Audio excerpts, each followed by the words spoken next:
সামনে একটা ওয়াজ উপহার দিয়ে যাই। এর বন্ধু রে, আমরা এমন মুসলমান দুনিয়ার জমিনে জন্মগ্রহণ করেছি, গুনার সাথে লিপ্ত হয়ে আছে, আমরা আল্লাহর দরবারে তওবা করতে পারতেছি না রে বন্ধু। এরা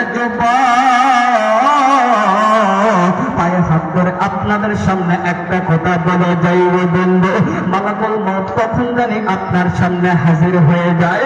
মুসলমান বন্ধু রে,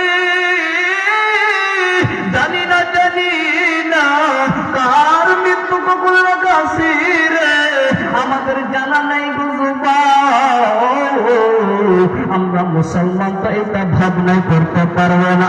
এখনো যদি আজরাইল আপনার সামনে চলে আসে, যদি আপনি গুনাহগার ব্যক্তি হয়ে থাকেন, যদি নেককার ব্যক্তি না হন রে বন্ধু, ওই আজরাইল এমন ভাবে জান কবজ করবে, ওই জান কবজ করার সময় আপনার চোখে এমন ভাবে পানি বের, এমন ভাবে কষ্ট হবে রে বন্ধু, তখন আপনি চিন্তা করবেন দুনিয়ার জমিনে আমার তো ভালো কাজ করার দরকার ছিল, তাহলে আমার এত কষ্ট হতো না রে বন্ধু। মুসলমান ভাইরা রে, যদি আপনি খারাপ ব্যক্তি হয়ে থাকেন, আজরাইল আপনার জান খারাপ ভাবে তবে কবজ করবেন।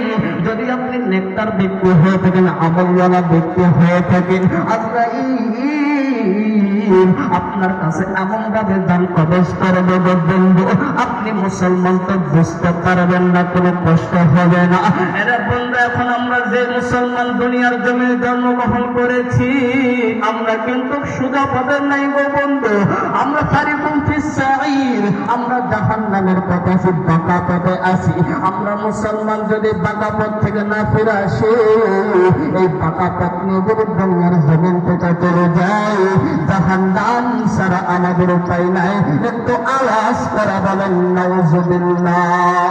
এ বন্ধু, আপনাদের সামনে একটা মেসেজ দিয়ে যাইব ভাইয়া, যখন আপনি দুনিয়ার জমিন থেকে চলে যাবেন, আপনি যদি নেককার ব্যক্তি না হতে পারেন গো বন্ধু, এর যুবক, কবরে যখন প্রশ্ন উত্তর করা হবে, দাও সওয়াল করা হবে, আপনাকে যখন উত্তর দেওয়ার জন্য প্রস্তুতি গ্রহণ করতে বলবে, আপনি যখন উত্তর দিতে পারবেন না গো বন্ধু। মুসলমান ভাইরা রে, আল্লাহ তাআলা কুদরতের ডাক দিয়া, আল্লাহ তাআলা কুদরতের ক্ষমতার ডাক দিয়া ফেরেশতাদেরকে বলবে, হ্যাঁ ফেরেশতারা ধরো ধরো, এই বান্দা দুনিয়ার জমিনে আমি আল্লাহকে বিশ্বাস করে নাই, এই বান্দা দুনিয়ার জমিনে আমি আল্লাহকে সিজদা দিতে পারে নাই, এই বান্দা দুনিয়ার জমিনে গুনাহ করেছে, মদের আড্ডায় আড্ডা লাগাইছে রে বন্ধু। আরে ফেরেশতা, এই বান্দা দুনিয়ার জমিনে আমি আল্লাহকে এক মুহূর্তের জন্য স্মরণ করে নাই, তাড়াতাড়ি ধরো, এই বান্দারে জাহান্নামের আগুনের মধ্যে ঢুকিয়ে দাও। আরে বন্ধু, আপনি যখন এই বাঁকা পথে আছেন গো ভাইয়া, এই বাঁকা পথ থেকে যদি আপনি তওবা না করেন, তাহলে জাহান্নামের মধ্যে আপনাকে ঢুকতে হবে।